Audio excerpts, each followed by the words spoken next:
Let him present the data, I told my manager when Jenny tried to expose my colleague's sabotage. My name is Kai Nakamura, I'm 31 years old, and I work as a senior data scientist at Pinnacle Analytics in Seattle. 3 months of research, 847 data points, and a presentation that could secure our department's biggest contract ever. All of it stolen and corrupted by the person I'd trusted most. But instead of fighting back immediately, I did something that shocked everyone in that boardroom. I let him present my sabotaged work to the executives. Then I showed them what the real data actually revealed. The irony wasn't lost on me that the person who destroyed my project was the same person who'd sat in my living room just 6 months earlier, complaining about his struggling career over takeout Thai food. Dexter Bromwell had joined Pinnacle Analytics as a junior analyst in January, fresh from a failed startup and drowning in student debt from his MBA at Northwestern.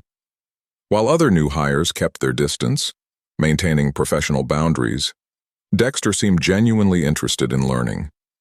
He'd stay late asking questions about machine learning algorithms, invite me for coffee to discuss predictive modeling techniques, even helped me move apartments on a weekend when my back was acting up. I should have trusted my instincts when he started showing up at my desk every morning with increasingly specific questions about the Morrison Industries project. Morrison was a Fortune 500 manufacturing company looking to optimize their supply chain using predictive analytics.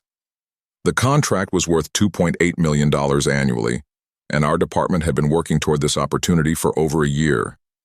As the lead data scientist, I'd spent 3 months developing a proprietary algorithm that could predict supply chain disruptions with 94.7% accuracy, significantly higher than industry standards. Dexter claimed he wanted to understand my methodology for his own professional development. He'd lean over my shoulder as I explained regression models, take detailed notes during my presentations to junior staff, and ask thoughtful follow-up questions that made me believe he was genuinely committed to mastering the field. Looking back, I realized he wasn't learning from me. He was studying me, mapping every detail of my work so he could eventually claim it as his own. I'd earned my position at Pinnacle Analytics through 5 years of grinding work that started in their basement-level intern program. Fresh out of UC Berkeley with a master's in statistics, I was the kid who volunteered for every impossible deadline, every after-hours crisis, every project that senior analysts deemed too complex for current resources. My breakthrough came during the North Shore Hospital project, where I developed a patient flow prediction model that reduced emergency room wait times by 34%. Dr. Sarah Chen, Pinnacle's chief technology officer, called it the most elegant statistical solution she'd seen in 15 years. Since then, I'd built Pinnacle's reputation in predictive analytics from the ground up. The Hartwell insurance fraud detection system I designed saved them $12 million in false claims last year. My supply chain optimization work for Pacific Northwest shipping companies improved their delivery accuracy by 28%, while reducing costs by $4.6 million annually. These weren't just numbers on spreadsheets. They were real solutions that transformed how businesses operated. My colleagues respected the technical work, but what they really valued was my willingness to share knowledge. I'd started Pinnacle's weekly data deep dive sessions where junior analysts could present challenges and get feedback from the team. I mentored 6 analysts who'd gone on to senior positions at major tech companies. When new hires struggled with complex statistical concepts, they came to me because I could explain multivariate regression analysis in terms anyone could understand. Dr. Chen had hinted that I was being considered for the newly created Director of Predictive Analytics position, which would come with a 35% salary increase and my own research team. The Morrison Industries contract was essentially my audition for that role. If I could demonstrate that my algorithms could handle enterprise-level challenges, the promotion was practically guaranteed. But beyond career advancement, this project represented something deeper. My parents had immigrated from Japan with nothing but engineering degrees and determination to build better lives. They'd worked multiple jobs to afford my education, believing that technical expertise and hard work would always be rewarded in America. The Morrison Project was my chance to prove they were right, that competence and integrity still mattered in corporate America. Dexter Bromwell was the kind of person who measured success by perception rather than performance. During his first week, he'd casually mentioned his Northwestern MBA 3 times in a single team meeting, name-dropped 2 professors who'd personally recommended him for positions at McKinsey, and implied that Pinnacle was just a stepping stone to bigger opportunities at Google or Amazon. When Dr. Chen introduced him to the team, he immediately asked about advancement timelines and leadership development programs. His work ethic revealed itself quickly. While I was debugging code at 9 p.m., Dexter was posting LinkedIn articles about disruptive innovation and data-driven decision-making. He had a talent for being highly visible during presentations, while remaining mysteriously absent during the actual work that made those presentations possible. During our monthly department reviews, he'd pepper his updates with business school buzzwords that sounded impressive but meant nothing. Synergistic optimization, paradigm-shifting analytics, holistic data architecture. What bothered me most wasn't his ambition, but his dishonesty. He'd regularly take credit for collaborative insights during team meetings, rephrasing ideas that others had contributed and presenting them as his own revelations. When Jenny Martinez from our junior team solved a particularly complex data cleaning challenge, Dexter's summary email to Dr. Chen described it as a breakthrough I guided the team toward. When our department received praise for improved client satisfaction scores, his follow-up message emphasized his strategic relationship management, rather than the technical improvements that actually drove those scores. I watched him systematically build relationships with people who could advance his career, while ignoring colleagues who couldn't help him climb the corporate ladder. He'd spend 30 minutes discussing weekend plans with Dr. Chen's assistant, but couldn't remember the name of Roberto, our senior database administrator who'd worked at Pinnacle for 8 years. The red flags were obvious, but I made the classic mistake of assuming that talent would eventually expose mediocrity. I believed the work would speak for itself, that Dr. Chen and other leadership would recognize the difference between substance and performance theater. I focused on my algorithms and data models, trusting that Dexter's superficial approach would eventually reveal itself as ineffective. What Dexter didn't understand about the Morrison Industries project was that its true value lay not in the final algorithm, but in the methodology I'd developed to create it. Over 3 months, I'd built something that went far beyond standard predictive analytics. I'd created an adaptive learning system that could automatically adjust its predictions based on real-time supply chain disruptions, seasonal variations, and even external factors like weather patterns and geopolitical events. The breakthrough came during a particularly frustrating week in March, when traditional forecasting models kept failing to predict disruptions in Morrison's Southeast distribution network. I realized that supply chains weren't just mathematical problems. They were complex adaptive systems influenced by hundreds of variables that conventional analytics ignored. So I developed what I privately called contextual prediction mapping, a hybrid approach that combined machine learning with behavioral economics and systems theory. The algorithm could predict not just when disruptions would occur, but why they would happen, and how different intervention strategies would affect outcomes. When I tested it against Morrison's historical data, it didn't just achieve 94.7% accuracy. It identified $3.2 million in preventable losses that their current systems had missed entirely. More importantly, it could recommend specific actions that would minimize disruption impact, essentially turning supply chain management from reactive crisis response into proactive optimization. Dr. Chen had seen preliminary results during our monthly review and called it revolutionary work that could redefine how Fortune 500 companies approach operational efficiency. She'd specifically mentioned that this methodology could be licensed to other major manufacturers, potentially generating tens of millions in additional revenue for Pinnacle Analytics. But the real innovation wasn't just technical, it was strategic. I designed the system to be scalable across different industries. The same principles that optimized Morrison's supply chain could predict patient flow in hospitals, optimize inventory for retail chains, or forecast resource allocation for government agencies. I'd essentially created a platform technology that could transform Pinnacle from a consulting firm into a software company. This wasn't just another client project. It was intellectual property that could secure Pinnacle's competitive advantage for the next decade, and I was the only person who truly understood how all the pieces fit together. The sabotage revealed itself on a Tuesday morning, exactly 1 week before the Morrison Industries presentation. I'd arrived early to run final validation tests on my algorithm when I noticed something odd in the data logs. Someone had accessed my research files at 11:47 p.m. the previous night, long after I'd left the office. The timestamp showed nearly 3 hours of activity, with multiple files copied to an external drive. My stomach dropped as I checked the file modification dates. Someone had systematically altered my core data sets, introducing subtle errors that would make my algorithm appear fundamentally flawed. They'd changed critical variables by small percentages, the kind of modifications that wouldn't be obvious during casual review, but would cause catastrophic failures during live demonstration. My 94.7% accuracy rate had been sabotaged down to roughly 67%, which would make the entire project appear amateur and unreliable. But the real betrayal was more sophisticated than simple data corruption.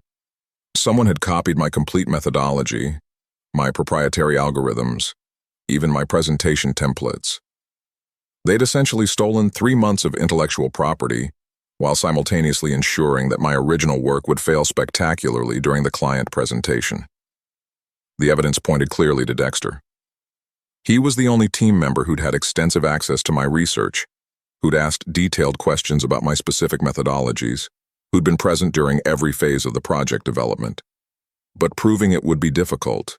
The access log showed his authorized user credentials, and he could claim he was simply reviewing team materials for legitimate purposes. I confronted him that afternoon in the break room, keeping my tone professional but direct. "Dexter, I noticed someone accessed my Morrison files last night. Do you know anything about that?" His response was perfectly calibrated corporate deflection. "Oh, you know how it is, Kai. I've been trying to understand our team's approach better so I can support the presentation more effectively. Dr. Chen mentioned that everyone should be prepared to answer detailed questions about our methodology." When I pressed him about the modified data, he looked genuinely confused. "That's concerning. Have you considered that it might be a version control issue? Sometimes when multiple people work on shared files, the system can create conflicts. Maybe we should ask Roberto to check the database integrity." His performance was flawless, concerned, helpful, completely innocent. But I knew exactly what he'd done. The weight of the sabotage hit me fully that evening as I sat in my apartment, staring at corrupted datasets that represented 3 months of my life. My Morrison Industries presentation was in 6 days. I had no proof that Dexter had sabotaged my work, and attempting to rebuild my algorithm from scratch would be impossible within the remaining timeline. More devastating was the realization that my entire career trajectory at Pinnacle Analytics now hung in the balance of a project that had been deliberately designed to fail. I called my mentor from Berkeley, Dr. Lisa Park, hoping for guidance. After explaining the situation, she was quiet for a long moment before responding. "Kai, this is unfortunately common in competitive corporate environments. The question isn't whether you can prove sabotage. It's whether you can salvage your professional reputation when the presentation fails." Her words crystallized my worst fears. When my algorithm failed during the Morrison demonstration, Dr. Chen would assume I'd fundamentally misunderstood the project requirements. The director of predictive analytics position would disappear. My reputation as Pinnacle's innovative problem solver would be permanently damaged. Other team members would lose confidence in my technical abilities. Everything I'd built over 5 years would collapse because of one colleague's ambition and ruthlessness. The financial implications were equally sobering. Without the promotion, I'd remain at my current salary while Seattle's cost of living continued to increase. I'd been saving for a down payment on a small house in Ballard, hoping to move out of my cramped Capitol Hill apartment. Those plans would need to be postponed indefinitely. But beyond career and financial concerns was something deeper, a crisis of faith in the system I'd believed in. I'd spent 5 years assuming that competence and integrity would be rewarded, that hard work and innovation would naturally rise above office politics and manipulation. My parents had taught me that technical expertise was a form of protection, that nobody could take away knowledge and skills once you'd earned them. Dexter had proven them wrong. He'd taken my knowledge, corrupted my work, and positioned himself to benefit from my failure. The American corporate meritocracy that my parents had believed in was apparently just another system to be gamed by people who understood power better than principles. I spent the night staring at my ceiling, alternating between rage and despair, trying to figure out how to salvage something from the wreckage of my sabotaged project. The first crack in Dexter's strategy appeared during Thursday's pre-presentation team meeting.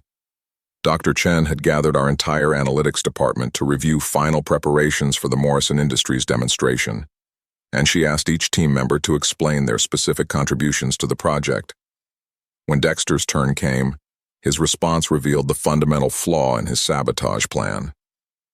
"I've been working closely with Kai to understand the algorithmic methodology," he began confidently, "and I think I've identified some optimization opportunities that could improve our predictive accuracy." He launched into a technical explanation that sounded impressive to non-specialists, but was completely wrong to anyone who actually understood machine learning. He described my contextual prediction mapping approach as a simple regression analysis with enhanced variable weighting. He explained my adaptive learning system as basic, if-then conditional logic. Most tellingly, he kept referring to supply chain optimization algorithms when my actual work focused on disruption prediction, two fundamentally different problems that required completely different mathematical approaches. Jenny Martinez, our junior analyst who'd worked on data pre-processing for the Morrison project, looked confused. "Wait, I thought Kai's system was more complex than that. Didn't you develop some kind of hybrid model that combines multiple machine learning techniques?" Dexter's confident smile flickered for just a moment. "Well, yes, there are additional layers, but fundamentally it's about finding patterns in historical data and projecting them forward. That's the core of any predictive analytics system."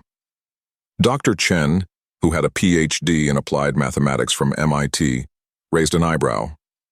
"Dexter, can you walk us through the mathematical foundation of Kai's approach? Specifically, how does the system handle nonlinear variable interactions?" The silence stretched uncomfortably, as Dexter clearly struggled to answer a question that any graduate-level statistics student could handle. "I think Kai should probably address the technical details," he finally replied.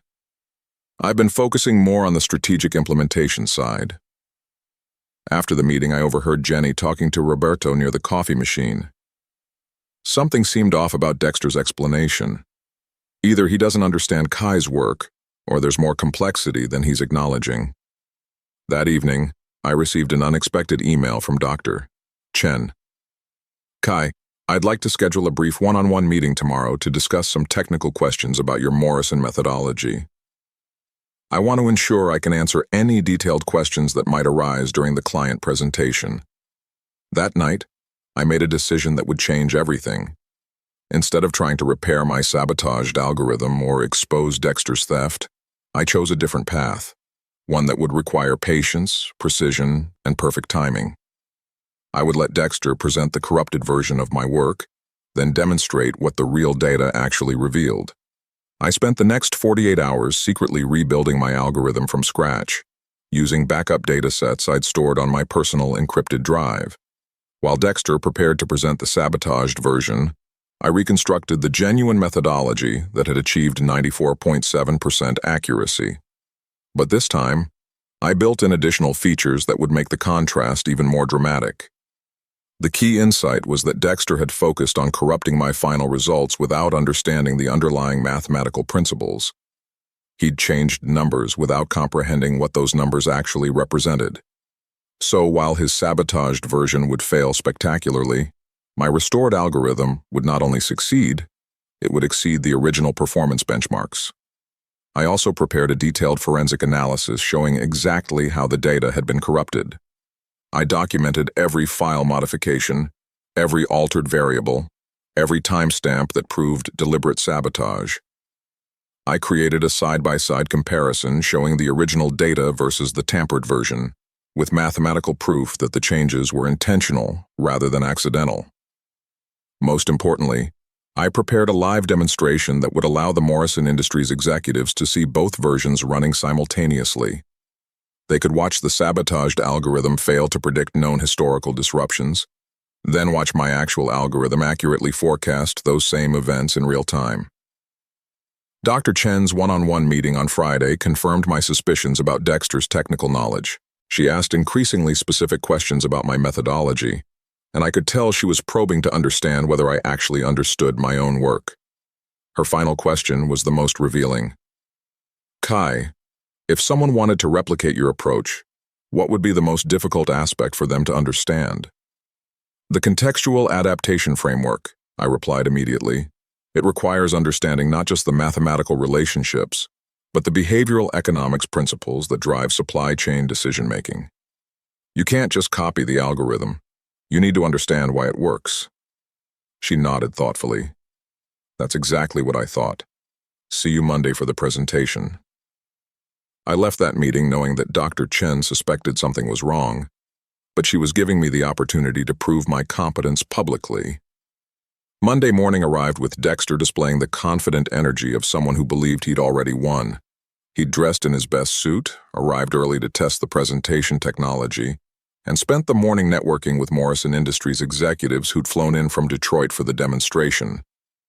I watched him explain his approach to their chief operations officer, Margaret Steinberg, using the same superficial language that had fooled no one during our team meeting. The presentation began at 2 p.m. in Pinnacle's largest conference room. Morrison's executive team included Margaret Steinberg, their chief technology officer David Kumar, and supply chain director Patricia Voss, 3 people with decades of experience who could immediately recognize whether our solution was genuine innovation or corporate theater. Dr. Chen introduced our team and outlined the project objectives. Then she turned to Dexter. I'd like Dexter Bromwell, who's been working closely with our methodology development, to walk you through our analytical approach. Dexter stood confidently and launched into his presentation using my stolen slides. For the first 10 minutes, everything seemed perfect from his perspective. He explained supply chain challenges, outlined the importance of predictive analytics, and described the potential value of improved forecasting accuracy. The Morrison executives nodded politely and took notes. But then came the live demonstration. Dexter connected his laptop to the main screen and loaded what he believed was my functional algorithm. The system was designed to analyze Morrison's actual supply chain data and predict disruptions that had occurred during the past 6 months, events we already knew about, which would demonstrate the system's accuracy. The first prediction appeared on screen. The algorithm estimated a 23% chance of disruption at Morrison's Atlanta distribution center on March 15th. Patricia Voss immediately frowned.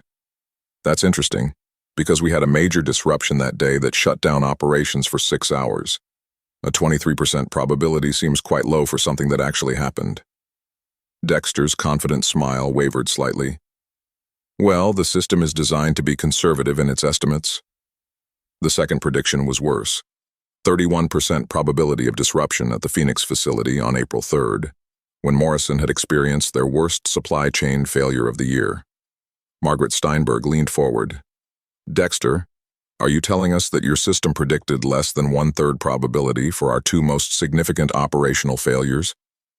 As the demonstration continued, the sabotaged algorithm's failures became increasingly obvious. It missed 12 major disruptions, falsely predicted 8 events that never occurred, and consistently underestimated the severity of actual problems. David Kumar finally interrupted. I'm sorry, but this system appears to perform worse than random chance. Are we missing something? The conference room fell silent as Dexter struggled to explain why his revolutionary algorithm was performing worse than basic statistical models. I could see sweat forming on his forehead as he frantically clicked through screens, trying to find some way to salvage the demonstration. Dr. Chen's expression had shifted from professional courtesy to barely contained frustration. Perhaps, I said quietly from my seat at the back of the room, I should show you what the actual data reveals. All heads turned toward me as I stood and walked to the front of the conference room. Dexter stepped aside reluctantly, his confident demeanor completely collapsed. I connected my laptop to the presentation system and loaded my genuine algorithm. Ladies and gentlemen, what you just witnessed was the result of corrupted data and flawed methodology. Let me show you what happens when we apply proper analytical techniques to your supply chain challenges. I ran the same historical analysis using my restored algorithm. The contrast was immediate and dramatic. For the March 15th Atlanta disruption that Dexter's system had rated at 23% probability, my algorithm showed 91% likelihood, with specific recommendations for mitigation strategies. For the April 3rd Phoenix failure, it predicted 88% probability and identified the exact supply bottleneck that had caused the actual problem. Margaret Steinberg leaned forward, genuinely impressed.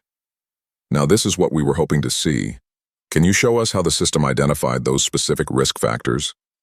I walked them through my contextual prediction mapping methodology, explaining how the algorithm analyzed not just historical patterns, but real-time variables like weather, transportation delays, supplier reliability scores, and seasonal demand fluctuations.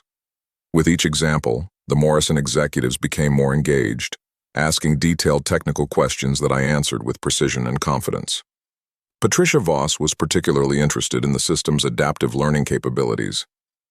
So this doesn't just predict disruptions. It actually recommends specific preventive actions. Exactly. Watch this. I demonstrated how the algorithm could simulate different intervention strategies and predict their effectiveness. If you had implemented our recommended inventory redistribution on March 12th, the Atlanta disruption would have been reduced from 6 hours of downtime to approximately 45 minutes. Dr. Chen, who had been silent during my demonstration, finally spoke. Kai, can you explain to our guests why there was such a dramatic difference between the two presentations? This was my moment. I pulled up my forensic analysis showing the timestamp evidence, the modified data sets, and the mathematical proof of deliberate sabotage. Someone systematically corrupted the core data files, introducing errors designed to make the algorithm appear ineffective. The aftermath unfolded with surgical precision. Morrison Industries signed the $2.8 million contract that afternoon, with Margaret Steinberg specifically requesting that I personally oversee the implementation. Dr. Chen scheduled an emergency meeting with Pinnacle's executive team for the following morning, where my forensic evidence would be reviewed by both technical leadership and legal counsel.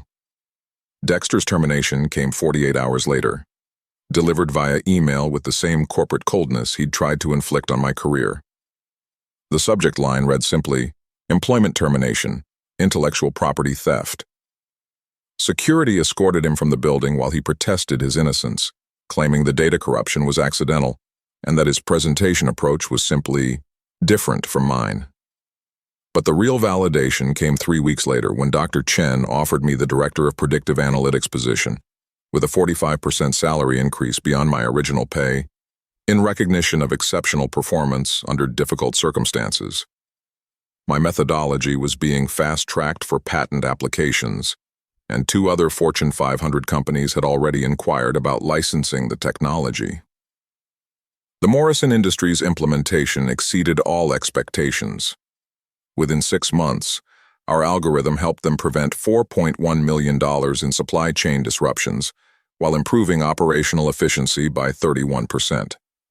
Patricia Voss recommended our services to 3 other major manufacturers, generating an additional $7.2 million in contracts for Pinnacle Analytics. I kept the forensic analysis report framed on my office wall, not as a reminder of betrayal, but as evidence that truth and competence ultimately prevail over manipulation and theft. Jenny Martinez, who'd questioned Dexter's superficial understanding during that team meeting, was promoted to senior analyst and now leads our client implementation team. My parents visited Seattle for the first time that Christmas, touring Pinnacle's offices and meeting the team I now manage. My father, who'd spent 30 years as an engineer believing that hard work and integrity would be rewarded, smiled when he saw my nameplate, Director of Predictive Analytics. Their faith in the American system had been vindicated, not because justice is automatic, but because sometimes the right strategy can ensure that competence triumphs over deception. The house in Ballard became reality 6 months ahead of schedule, purchased with my promotion bonus and the satisfaction of knowing that innovation, properly protected and strategically revealed, still matters more than office politics and stolen